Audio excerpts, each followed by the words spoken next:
ፊልድ ማርሻሉ ጦሩን መርቀው ሸኙ። ሜካናይዝድ ኃይሉ እንዲገባ ታዘዘ። ድሮኑ ድንበር ላይ ተመቶ ወደቀ። አብይና ደብረጽዮን ወደ ሽምግልና። አነጋጋሪው የኦባሳንጆ የ4 ኪሎ ድንገተኛ ጉብኝትና ተጠባቂው የሽምግልና ጅምር። ወደዱም ጠሉም እንቀማቸዋለን ትራምፕ አመረሩ። የአሜሪካ አደገኛ ዕቅድ ይፋ ሆነ።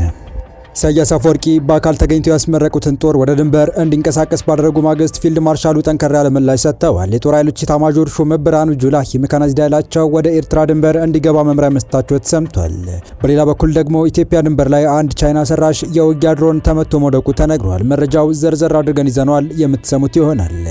በሌላ ርዕስ ጠቅላይ ሚኒስትር አብይ አህመድ ኳታር ከማቅናታቸው ጥቂት ሰዓታት በፊት አንጋፋውን ዲፕሎማት ተቀብለው ማነጋገራቸው ተሰምቷል። ንግግራቸው ሀገራዊ ምክክር ሂደቱንና ትግራይ የተመለከተ መሆኑን የገለጹ የ4 ኪሎ ምንጮች ስላነጋጋሪው የኦባሳንጆ ድንገተኛ ጉብኝትና ስለተጠባቂው የሽምግልና ጅምር ያጋሩትን ጥብቅ መረጃ ጨምሮ ትራምፕ ወደዱም ጠሉም እንቀማቸዋለን ሲሉ ይዛቱበትንና የአሜሪካ አደገኛ ዕቅድ ነው የተባለውን አነጋጋሪ ጉዳይ ጨምረን ይዘናል።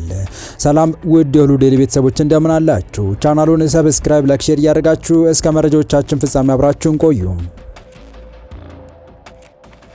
ጠቅላይ ሚኒስትር አብይ አህመድ ወደ ኳታር ከማቅናታቸው ጥቂት ሰዓታት በፊት አንጋፋውን ዲፕሎማት ተቀብለው ማነጋገራቸው ተሰምቷል። ንግግራቸው ሀገራዊ ምክክር ሂደቱና ትግራይን እየተመለከተ መሆኑን የገለጹ የ4 ኪሎ ምንጮች ስለ አነጋጋሪው የኦባሳንጆ ድንገተኛ ጉብኝትና ስለተጠባቂው ሽምግልና ጅምር ጥብቅ መረጃዎችን አጋርተዋል።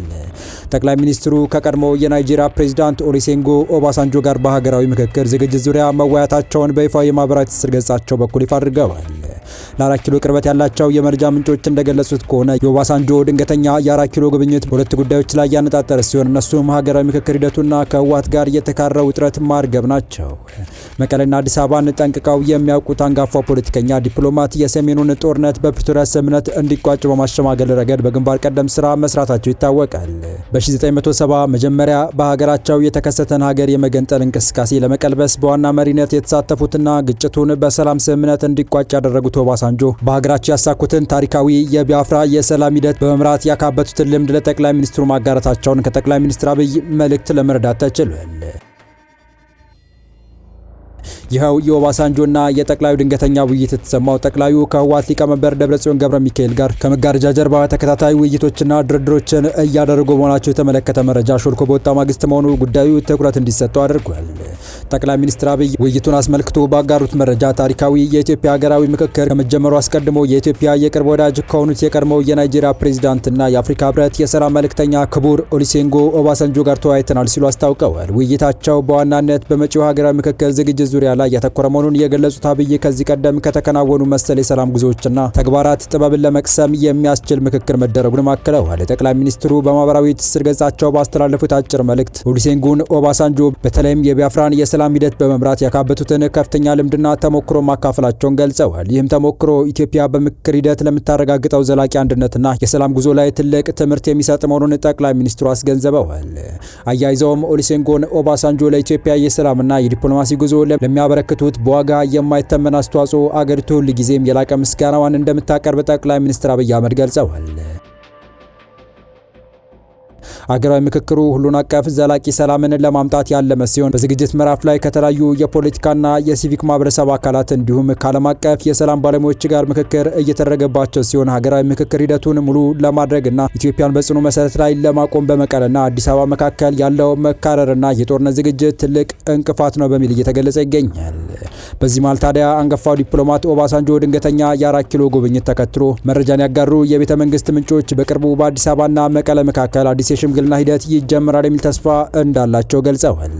በቀጣይ መረጃ ሜካናይዝድ ሰራዊቱ ተመርቆ ወደ ድንበር ተሸኘ። ኢሳያስ አፈወርቂ በአካል ተገኝተው ያስመረቁትን ጦር ወደ ድንበር እንዲንቀሳቀስ ባደረጉ ማግስት ፊልድ ማርሻሉ ጠንከር ያለ ምላሽ ሰጥተዋል።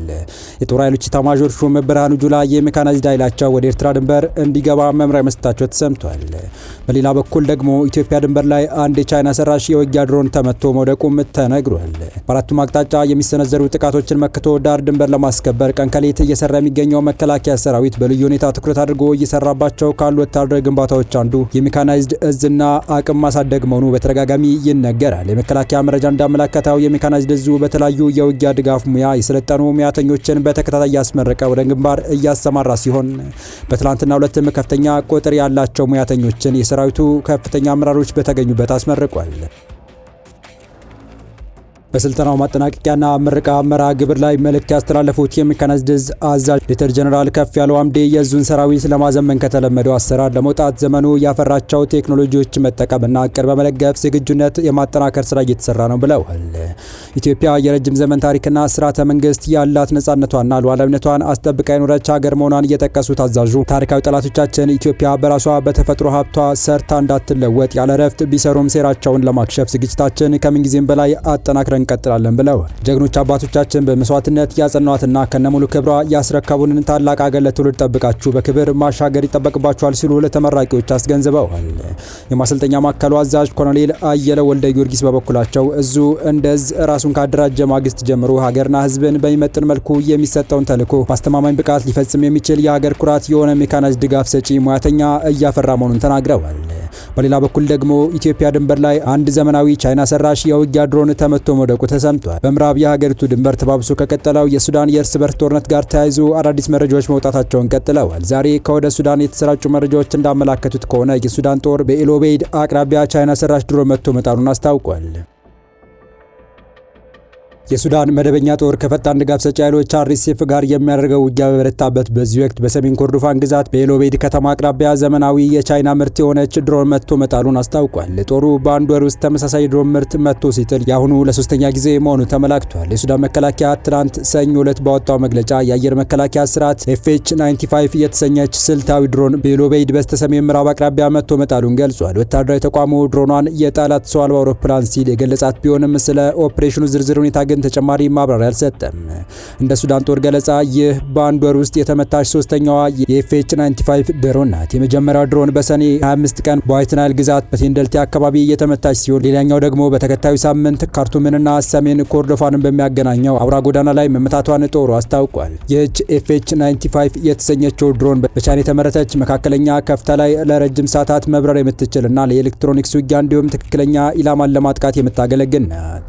የሱዳን ጦር እንዳለው ከሆነ የፈጣን ድጋፍ ሰጪ ኃይል አርኤስኤፍ ድሮኗን ስልታዊ በሆኑ መሰረታዊ ልማቶች ላይ ጥቃት ለመሰንዘርና ለረጅም ርቀት ኦፕሬሽኖች እየተጠቀሙባት ይገኛል። ጦሩ አክሎም አርኤስኤፍ በካርቱም በዋይት ናይልና በሰሜን ኮርዶፋን የሚገኙ የነዳጅ ማከማቻዎችን፣ የኃይል ማከፋፈያዎችንና የሲቪል መሰረታዊ ልማቶችን ለመምታት ድሮኖችን ጥቅም ላይ እያዋለ መሆኑን ከሷል።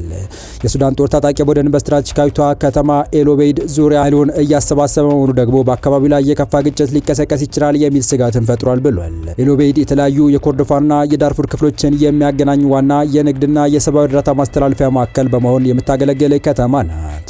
የሱዳን ጦር በአካባቢው ላይ የሚሰነዘር ማንኛውም መጠነ ሰፊ ጥቃት ለሰብአዊ እርዳታና ለመሰረታዊ ቁሶች የሚሆን የአቅርቦት መስመሮችን ሊያስተጓጉል እንደሚችል አስጠንቅቋል። በቀጣይ መረጃ የአሜሪካው ፕሬዝዳንት ዶናልድ ትራምፕ ኢራን ስምምነቱን መጣሷን ጠቅሰዋል። ሀገራቸው የሆርሙዝ ወሽመጥን እንደምትቆጣጠር ገለጹ። ከፎክስ ኒውስ ጋር ባደረጉት ቆይታ የሆርሙዝ ወሽመጥን እንቆጣጠራለን፣ ምንም ነገር የላቸውም ብለዋል። ትናንት ምሽት አሜሪካ ኢራንን ክፉኛ መደብደቧን የገለጹት ፕሬዝዳንት ትራምፕ ይዘናቸዋል፣ እያሳደድናቸው ነው፣ አብዛኞቹ መሳሪያዎቻቸው ወድመዋል ሲሉ አክለዋል። በዩናይትድ ኪንግደም የኢራን ኤምባሲ ባወጣው መግለጫ በሆርሙዝ ወሽመጥ ደህንነቱ የተጠበቀ ጊዜያዊ መተላለፊያ እንዳዘጋጀ አስታውቋል። መተላለፊያው ከቴክኒክና ወታደራዊ ክልከላ ነጻ እንደሆነ ገልጿል። አሜሪካ ግን የሆርሙዝ ወሽመጥ ለከፍተኛ አደጋ የተጋለጠ መተላለፊያ ነው ብላለች። ከአሜሪካ ጋር የተደረሰው ስምምነት በተመለከተ ኢራናውያን ትናንት 11 ሰዓት የወሰደ ውይይት ማድረጋቸው ገልጸዋል። የተወሰኑ ለውጦች ማድረግ አለብን ብለው ከውይይቱ ክፍል እንደወጡ ጠቅሰውም ሁሌም ለውጥ ያደርጋሉ፣ የሰለጠኑ ተደራዳሪዎች ናቸው፣ ጎበዝ ግን አይደሉም፣ ለኔ ምንም ይዞ አልመጡም ሲሉ አክለዋል። በተመሳሳይ አሜሪካ በድጋሚ በኢራን ወደቦች ላይ እገዳ እንደምትጥል ፕሬዝዳንት ዶናልድ ትራምፕ አስታውቀዋል። በትሩዝ ሶሻል ማህበራዊ ገጻቸው የሆርሙዝ ወሽመጥ ክፍት ነው፣ ኢራን አለችም የለችም ተከፍቶ ይቆያል፣ ኢራን ላይ በድጋሚ እገዳ ይጣላል ብለዋል። እገዳው የኢራን መርከቦች እንዳይገቡና እንዳይወጡ እንደሚያደርግና ለሌሎች ሀገራት ግን የሆርሙዝ ወሽመጥ ፍትሐዊና ክፍት ሆኖ እንደሚቀጥል ገልጸዋል።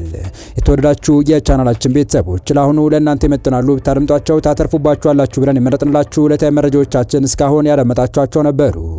በተመሳሳይ ሀገራዊና ቀጠናዊ ጉዳዮች እንዲሁም ዓለም አቀፋዊ የጂኦፖለቲካ ወታደራዊና አነጋጋሪ ክስተቶችን ለበለት ተከታትለን በትኩስ ይዘን እንደምንቀርብ እያሳወቅን የቻናሉ ቤተሰብ ካልሆናችሁ ሰብስክራይብ፣ ቪዲዮ ላይክ እና ሼር በማድረግ ተደራሽነታችን ታሰፉ ዘንድ አክብሮታዊ ግብዣችን ነው። አበቃን። ሰናይ ጊዜን ተመኘን።